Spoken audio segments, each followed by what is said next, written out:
हम अपने नबी पाक से यूं प्यार करेंगे, सरकार का मिलाद करेंगे, हर आलम सरकार का। बिस्मिल्लाहिर्रहमानिर्रहीम वल्हम्दुलिल्लाहि रब्बिल आलमीन वस्सलातु वस्सलामु अला सय्यदिना व मौलाना मुहम्मद व आलिहि व सहबिहि अजमाइन। अम्मा बाद फ़अऊज़ु बिल्लाहि मिनश शैतानिर रजीम। बिस्मिल्लाहिर्रहमानिर्रहीम।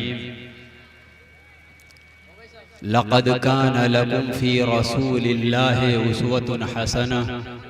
सदक़ल्लाहुल अज़ीम व बल्लगना रसूलुहुन नबियुल अमीनुल करीम व नहनु अला ज़ालिका लमिनश शाहिदीन व शाकिरीन वल्हम्दुलिल्लाहि रब्बिल आलमीन।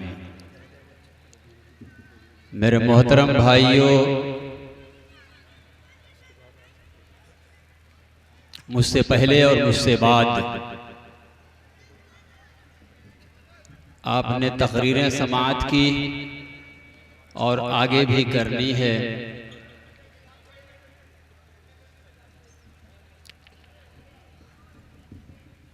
खामोशी का माहौल बनाएं। चाय वालों से कहें कि वो चाय खामोशी से दें। महफिल में शोर बर्पा करना और शोर करना आदाब के खिलाफ है। थोड़ी देर बात करूंगा, सादा सी बात है, अगर समझ में आएगी तो जिंदगी में काम आएगी। और खामोशी के माहौल में बात पसंद आए तो नारे घर पे जाके लगाइएगा। और अब तक जो नारे लगाए हैं आपने, तो थोड़ा सा आपको आराम भी मिल जाएगा अगर चुपचाप खामोशी से मेरी बातें सुनेंगे तो। मेरी खुशनसीबी है कि सहसवान में सैयदना मीरान शाह की बारगाह में हाज़िरी का शरफ हासिल हुआ। और आप खुशनसीब हैं कि आपको इतने सारे उलमाए किराम के बयानात सुनने को मिले और इस अजीम हस्ती के दरबारे गोहरबार में आप अपनी दामने मुराद को भरने के लिए आए हैं। बेशक तो अदब का दामन न पहले न बाद न महफिल में न बाजार में कहीं छोड़ना नहीं चाहिए आपको। तो संजीदगी का माहौल बनाएं। तो एक आध दो बातें अर्ज करने की कोशिश करूंगा।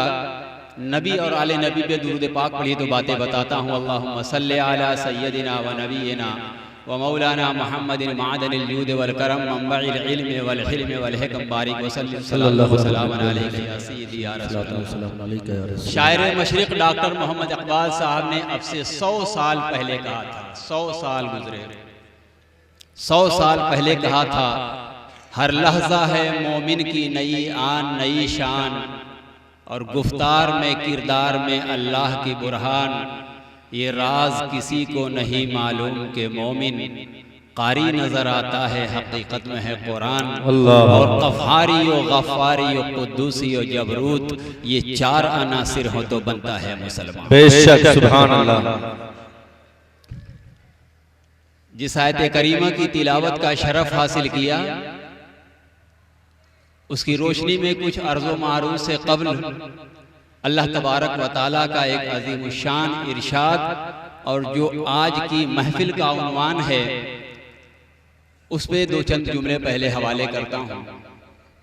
अल्लाह के प्यारे रसूल सल्लल्लाहु ताला अलैहि वसल्लम अपने सहाबा की मजलिस में हैं, तो अचानक क़यामत का जिक्र हुआ।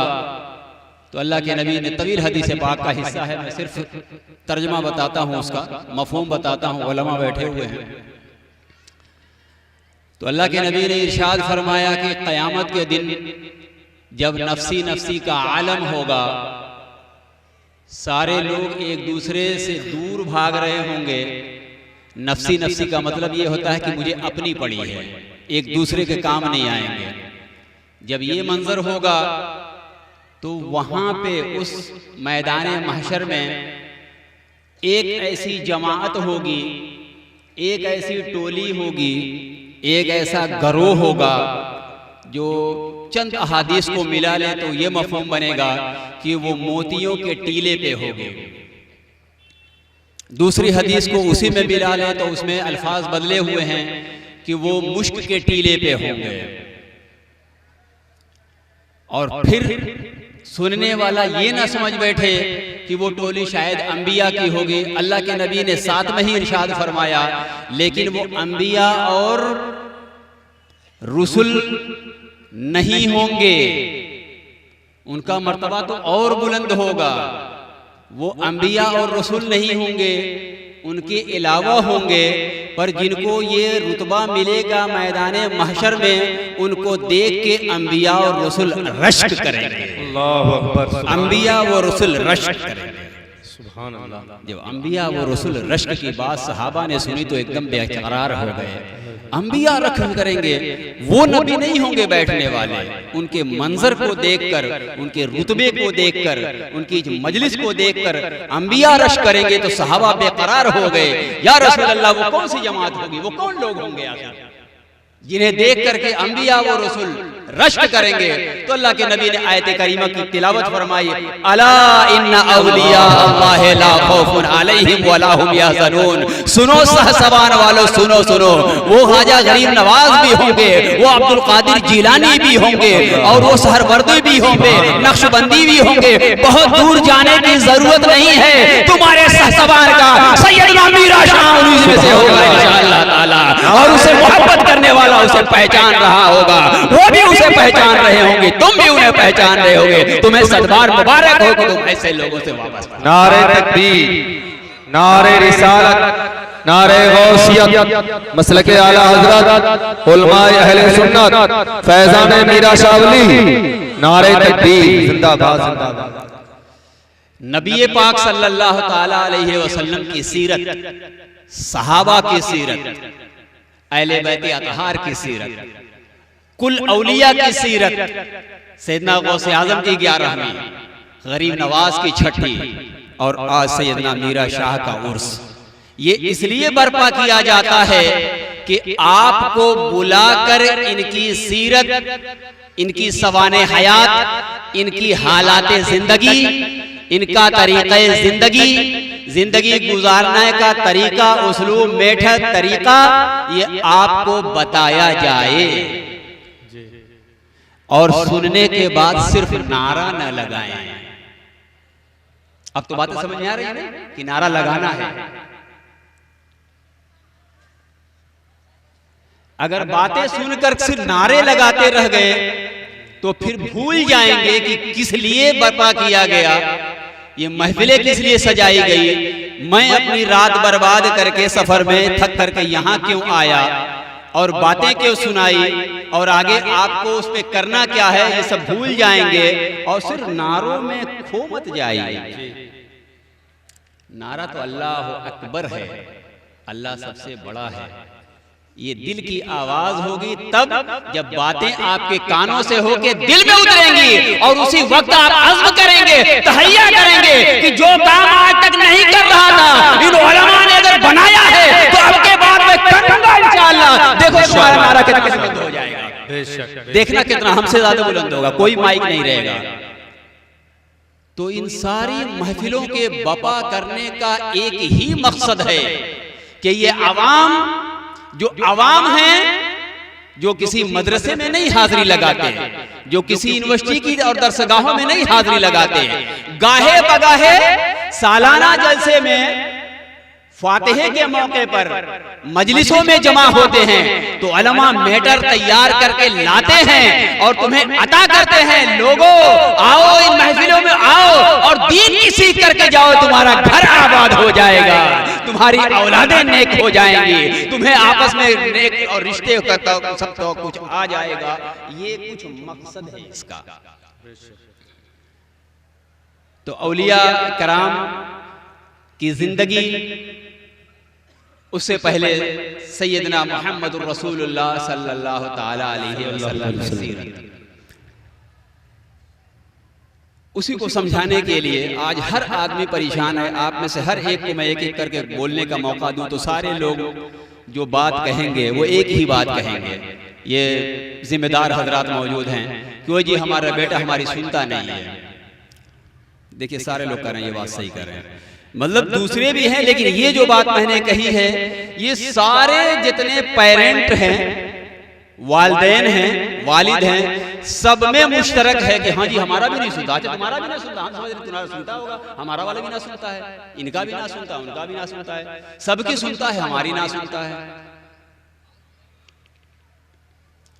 कितना बड़ा मसला है कि औलादें हमारी हमारे दस्तरस नहीं रही, हमारे कंट्रोल से निकलती जा रही हैं। और उसकी सबसे बड़ी वजह है वो जो 5 और 5 10 उंगलियों को काम है कुट कुट कुट कुट कुट कुट कुट कुट कुट कुट कुट फॉरवर्ड, कुट कुट कुट कुट कुट कुट फॉरवर्ड। देखो बच्चे हंस रहे हैं, ये तो हमारी बात करने लग गए, हमारे पे आ गया। आप पहले माँ बाप को मुखातब किया और बच्चों पे आ गया डायरेक्ट। कितनी अजीब बात है मेरे अजीजों, मेरे बुजुर्गों, मेरे बच्चों, मेरे नौजवानों, कितने अफसोस का मकाम है। अल्लाह तबारक व तआला ने तुम्हें उलमा की शान तो बहुत बुलंद है, तुम आवाम को इसलिए मुंतखब किया कि तुम आखिरी नबी की आखिरी उम्मत हो और कुल कायनात के इंसानों के लिए तुम रहनुमा हो। अल्लाह तबारक व तआला इरशाद फरमाता कुंतुम खैर उम्मह उखरिजत लिन्नास तअमुरून बिल मारूफ व तनहौना अनिल मुनकर। तुम बेहतरीन उम्मत हो। अल्लाह तबारक व तआला ने तुम्हें सेलेक्ट फरमाया, मुंतखब किया, किसके लिए? ताकि तुम लोगों को भलाई का हुक्म दो, बुराई से रोको। भलाई का हुक्म देना, बुराई से मना करना, ये शान हुई मुक्तदा की। ये मुक्तदा हमारे हैं और आप मुक्तदा हो आवाम के। पर आज जो है, अब गंगा का नाम तो नहीं लेने का, वरना गंगा उल्टी बोलते तो जेल चले जाएंगे। बोलेंगे हमारी अम्मा का नाम मत लो स्टेज पर। अब अम्मा बनाई ऐसी चीज को तो क्या करेगा इंसान, चलो दरियाओं का नाम ले लो, उल्टी बहती है। हमारे सारे नौजवान दुनिया क्या कर रही है वो कॉपी करते हैं। बाल ऐसी कटिंग, यहाँ से लकीरें होनी चाहिए, इसमें एक बूंदा होना चाहिए, यहाँ बूंदा होना चाहिए, यहाँ बूंदा होना चाहिए, यहाँ एक बूंदा होना चाहिए, यहाँ पे एक दाढ़ी होनी चाहिए। देखो नौजवान सारे मुस्कुरा रहे हैं। हालांकि होना ये चाहिए कि दुनिया सारी देखती हमें, अरे ये देखो कैसा है, इसकी आंखों में कैसा नूर समाया हुआ है, ये किसका मतवाला है। ये नौजवान किसी हीरो के पीछे नहीं भाग रहा। क्या बात है, क्योंकि ये सारे जहान में सबसे खूबसूरत मोहम्मद मुस्तफा का उम्मती है। इसकी आंखों में जलवाए जमाले मुस्तफा भरा हुआ हो, वो भला दुनिया में किसी और की जानिब क्या आंख पसार के देख सकता है। लेकिन अफसोस इस बात की है कि ये नौजवान हमारा अव्वलन तो ऐसी मजलिसों में नहीं आता है, और आता भी है तो उसका दिमाग वही चल रहा था, cut cut cut cut cut cut forward, cut cut cut forward, 1-2 second में फॉरवर्ड कर देता है, फिर चुपके से बैठ जाता है। मेरे नौजवान भाइयों, मेरे बच्चों, मैं आपसे ज्यादा मुखातब हूं, बड़े तो बड़े हैं हमारे, वो सब जानते हो। मैं आपको प्रैक्टिकल बताता हूं कि आपको ऐसा नहीं करना चाहिए। वो क्यों? कि ये जो एप्स आपके हाथों में है, ये जो बड़े बड़े मोबाइल है चला रहे हैं, ये सोच रहे हैं कि ये हजरत जब तकरीर करके जाएंगे ना, जब घर चले जाएंगे तब हम कल इत्मीनान से सुनेंगे, सब शूट कर रहे हैं। मैं यहाँ पे कसम उठा सकता हूँ, उलमा की मौजूदगी में कसम उठा सकता हूँ कि ये जो जितने भी शूट कर रहे हैं, मुझे टेप कर रहे हैं, कोई भी इसको सुनेगा नहीं। अगर सुनना होता तो अभी सुनता। अभी वो कैच कर रहा है, शूट कर रहा है, और घर जाते ही 2-4 हजार लोगों को फॉरवर्ड। फिर वो पूछेगा कि आपने तकरीर सुनी थी? बोले सुना नहीं था। सुनना होता तो फॉरवर्ड करता क्या मैं? वो तो आपके लिए मैंने, आप नहीं आए थे ना? जी नहीं, मैं नहीं आया था। तो फिर आपको मैंने भेज दिया, आप सुन लो, बहुत मजा आएगा। तो फिर वो भी अपने दोस्त को फॉरवर्ड कर देगा। अगर झूठ बोलूंगा बीच में खड़े हो जाएगा, मैं कोई मुकर्रिर बैठ जाऊंगा। अगर झूठ बोलूंगा तो बताइए झूठ बोल रहा है। तो अगला फोन करेगा कि आपने सुना, बोले नहीं सुना नहीं, आपको भेजा आपके लिए, तो वो भी नहीं सुनेगा, वो भी फॉरवर्ड कर देगा, क्योंकि उसके बाद टाइम नहीं है आधा घंटा सुनने का।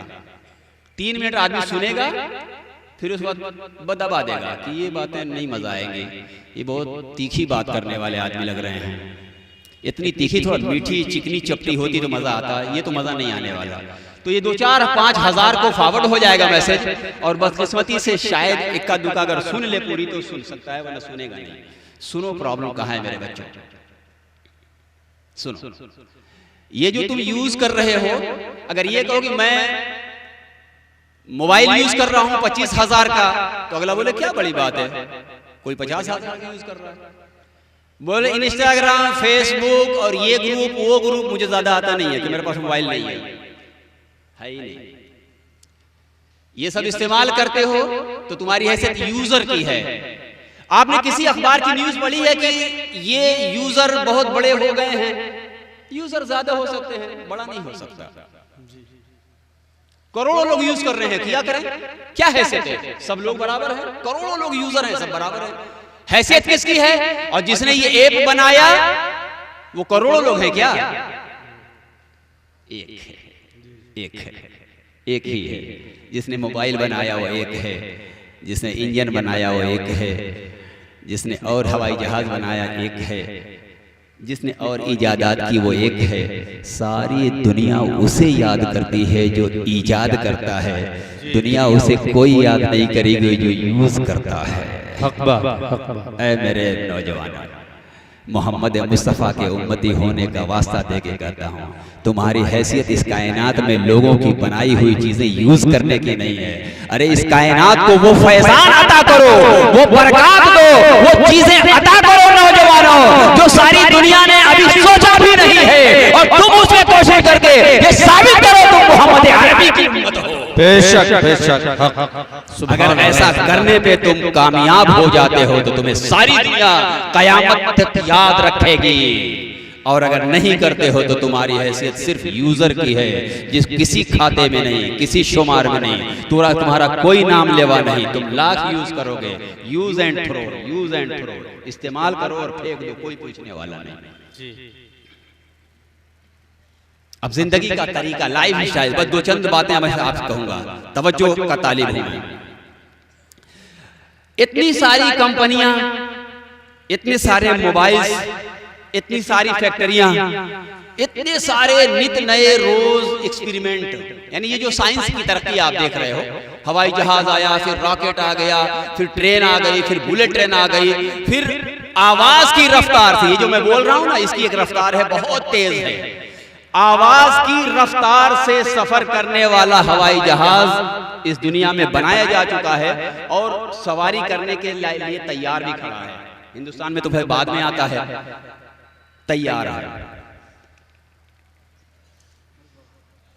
ये जो तरक्की देख रहे हो आप, इतनी तरक्की के बावजूद भी साइंस वालों से पूछो कि ये जो तरक्कियां हो रही इसका फायदा, तो कहेंगे कि यस फायदा तो है पर इसका साइड इफेक्ट भी है।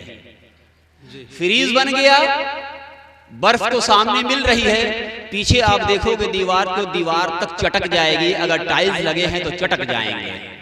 जानते हो क्यों? आगे से तो आप बर्फ निकालते हो, रमजान में रूह अफ़ज़ा के साथ मजा आता है गटागट उड़ाने में, और पीछे उसके इतनी हीटिंग निकलती है कि दीवार चटक जाती है, और दीवार तो दीवार है, उसके सराउंडिंग में गिरदोपेश में जो हम और आप रहते हैं, तो फ्रीज से जो गर्मी निकलती है वो हमारी सांसों के लिए बहुत मुज़िर होती है। इतनी मोटी बात तो समझ में आ रही है ना? ये कोई मेरी मफरूजा नहीं बयान कर रहा, ये हकीकत है, आपने गौर नहीं किया तो अब कीजिएगा। साइंस वाला तो खुद ही कहता है कि एक काम हम करते हैं लेकिन उसका एक साइड इफेक्ट होता है, क्या करें, मजबूरी है। एसी चल रहा होता है, आगे बर्फ जैसा कमरा हो जाएगा, और पीछे वाले से कहिए पीछे हम आपको बिठा देते हैं, तो बोले यार एसी बंद ही कर दो तो अच्छा है, पंखे भी ना लगा लेकिन एसी खुदा के वास्ते बंद कर दो, क्योंकि पीछे से कैसी हवा निकलती है वो भी बहुत ठंडी होती है। छुएंगे तो गर्म लगेगी लेकिन ज़हन और दिमाग को आपको ठंडा कर देगी। अब तो समझ में आया? तो साइड इफेक्ट है। आगे ठंडी हवा, पीछे बहुत गर्म, और बहुत गर्म का मतलब कार्बन डाइऑक्साइड है। अगर उसको बंद कमरे में छोड़ दिया जाए, इधर ठंडी हवा उधर गर्म भी कमरे में बंद कर दिया जाए, एक आदमी को उसमें बंद कर दिया जाए, तो 24 घंटे के अंदर वो मौत के घाट उतर जाएगा, क्योंकि ऑक्सीजन खत्म हो जाएगा और वो जो गर्म हवा होती है वो ऑक्सीजन को खा जाती है, तो आदमी मर जाएगा। आप समझ रहे हैं, ये साइड इफेक्ट होगा। तो अब साइंस वालों से पूछो कि ये क्या बात हुई कि जिंदगी में आसानियां पैदा हो रही है, उसका साइड इफेक्ट है। जिंदगी में बहुत सारी चीजें हमें बहुत काम आ रही हैं, उसका साइड इफेक्ट है। कुछ ऐसा बनाओ आप कि मजा भी आए और फायदा ही फायदा हो, बरकत ही बरकत हो, और जिसका कोई साइड इफेक्ट ना हो तो हाथ जोड़ के बैठ जाएगा। अभी तो कोई ऐसा नहीं बना है जिसमें फायदा ही फायदा हो और साइड इफेक्ट ना हो। तो फिर मैं आज हाथ जोड़ से कहता हूँ, नौजवानों, मेरे बच्चों, तुम उन्हें बुलाओ, अपनी मजलिसों में बुलाओ, सैयदना मीरा शाह की बारगाह में बुलाओ। आओ आओ, देखो दुनिया में हमारे यहाँ भी अल्लाह की लगाई हुई एक फैक्ट्री है जहाँ बरकत ही बरकत है, फैजान ही फैजान है, जहाँ कोई साइड इफेक्ट नहीं है। तुम्हारी दुनिया भी कामयाब होगी, आखिरत भी कामयाब होगी, शर्त यह है कि उनके बताए हुए डगर का चलना चाहिए। बेशक बेशक, हक है, सच है, बेशक, जिंदाबाद। अब उसके आगे और चलो, अब उन्हीं से पूछो कि कोई तो ऐसी चीज इस कायनात में होगी जिसका साइड इफेक्ट नहीं होगा। ये तो आपने अपनी बात कही थी और आपके साथ ताल्लुक के खातिर था, अकीदत थी, तो आप बात कर गए। आप ही बता दो फिर। तो करते हैं ये जो प्राकृत है, ये जो कुदरती मनाजिर हैं, ये जो नेचुरल थिंग है, नेचुरल नेचर, यानी दरख्त, पेड़ पौधे, दरिया, पहाड़, झरने, ये जो चीजें हैं इनका कोई साइड इफेक्ट नहीं है। ऑक्सीजन कितना भी सिलेंडर में आप भर लें उसका साइड इफेक्ट है, लेकिन घर में एक एलोवेरा का पौधा लगा लें, वो जितनी ऑक्सीजन पैदा करेगा आपको 35 रुपये में बड़े से बड़ा सिलेंडर, जो कोरोना में उसका मकाल पड़ गया था और काल पड़ गया था, अकाल पड़ गया था, पता नहीं क्या क्या काल पड़ गया था, और चाय बेचने वाले सिलेंडर पीने लग गए थे। खैर, चाय बेचने वाली की बात तो ऐसे भी नहीं करनी चाहिए।